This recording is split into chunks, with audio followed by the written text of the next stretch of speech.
Christmas സ്പെഷ്യലായിട്ടുള്ള നല്ല easy ആയിട്ടുള്ള ടേസ്റ്റിയായ ഒരു മുട്ടക്കുറുമയുടെ റെസിപ്പിയാണ് ഇന്ന് ചെയ്യുന്നത്. വളരെ എളുപ്പത്തിൽ തയ്യാറാക്കാൻ പറ്റുന്ന ഈ റെസിപ്പി എങ്ങനെയാണെന്ന് നോക്കാം. മുട്ടക്കുറുമയ്ക്കുള്ള ഇൻഗ്രീഡിയൻസ് എന്തൊക്കെയാണെന്ന് നോക്കാം. ഒരു മീഡിയം സൈസ് സവോള ഇതുപോലെ വലിയ പീസുകളാക്കിയിട്ട് മുറിച്ചെടുത്തിട്ടുണ്ട്. 2 അല്ലി വെളുത്തുള്ളി എടുത്തിട്ടുണ്ട്. ഒരു ചെറിയ കഷ്ണം ഇഞ്ചി എടുത്തിട്ടുണ്ട്.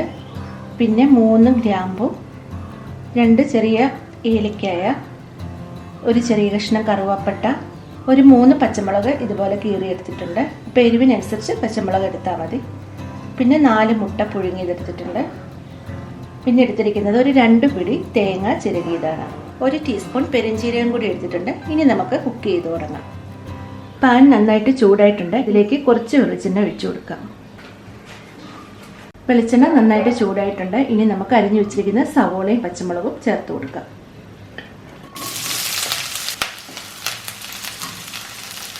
ഒരു മീഡിയം ഫ്ലെയിമിലിട്ടാണ് നമ്മൾ ഈ സവോള വഴറ്റിയെടുക്കുന്നത്. സവോള ഒത്തിരി വഴന്ന് കളറൊന്നും മാറേണ്ട ആവശ്യമില്ല.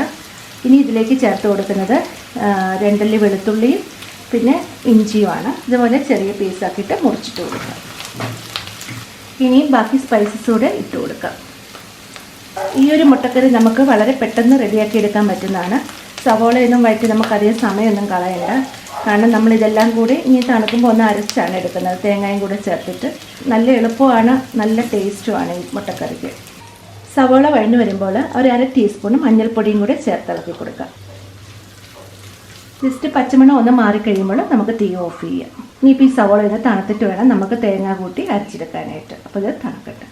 ഇതിപ്പം നന്നായിട്ട് തണുത്തിട്ടുണ്ട്. ഇനി നമുക്ക് ഈ എടുത്തു വെച്ചിരിക്കുന്ന തേങ്ങ കൂടി ചേർത്ത് നന്നായിട്ട് അരച്ചെടുക്കാം.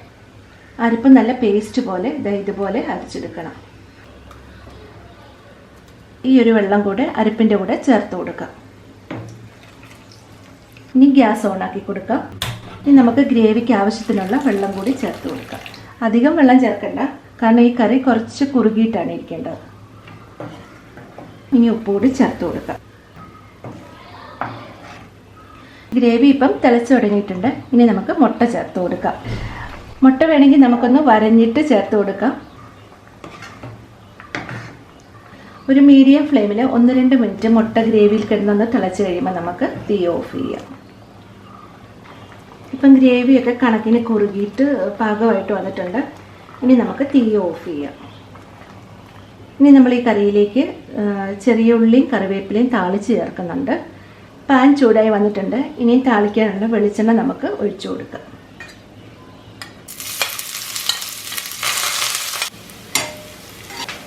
ഉള്ളി നന്നായിട്ട് മൂത്ത് വന്നിട്ടുണ്ട്. ഞാൻ തീ ഓഫ് ചെയ്യുവാണ്. ഇനി ഇതിലേക്ക് കളറിന് വേണ്ടി ഒരു 1/2 ടീസ്പൂണ് മുളക് പൊടി കൂടി ചേർത്ത് കൊടുക്കുന്നുണ്ട്.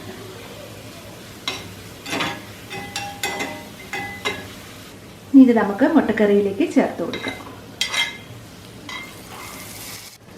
ഇളക്കി കൊടുക്കാം.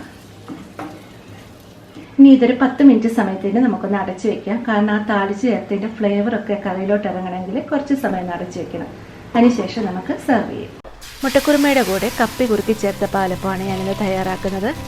അരികിലുള്ള ലേസൊക്കെ നല്ല ക്രിസ്പി ആയിട്ടും ഉൾഭാഗമൊക്കെ നല്ല സോഫ്റ്റ് ആയിട്ടും കിട്ടുന്ന ഈ ഒരു അപ്പത്തിൻ്റെ റെസിപ്പി ഞാൻ ഉടനെ തന്നെ പോസ്റ്റ് ചെയ്യാം. ഇന്നത്തെ ഈ മുട്ടക്കുറുമയുടെ റെസിപ്പി ട്രൈ ചെയ്ത് നോക്കാൻ ആരും മറക്കരുത്. തീർച്ചയായിട്ടും നിങ്ങൾക്ക് ഇഷ്ടപ്പെടും. ഇഷ്ടമായാൽ ഷെയർ ചെയ്യാനും ലൈക്ക് ചെയ്യാനും അതേപോലെ അഭിപ്രായങ്ങൾ അറിയിക്കാനും മറക്കരുത്. അപ്പോൾ ഇനി അടുത്തൊരു നല്ല റെസിപ്പിയുമായി വീണ്ടും കാണാം. ബൈ.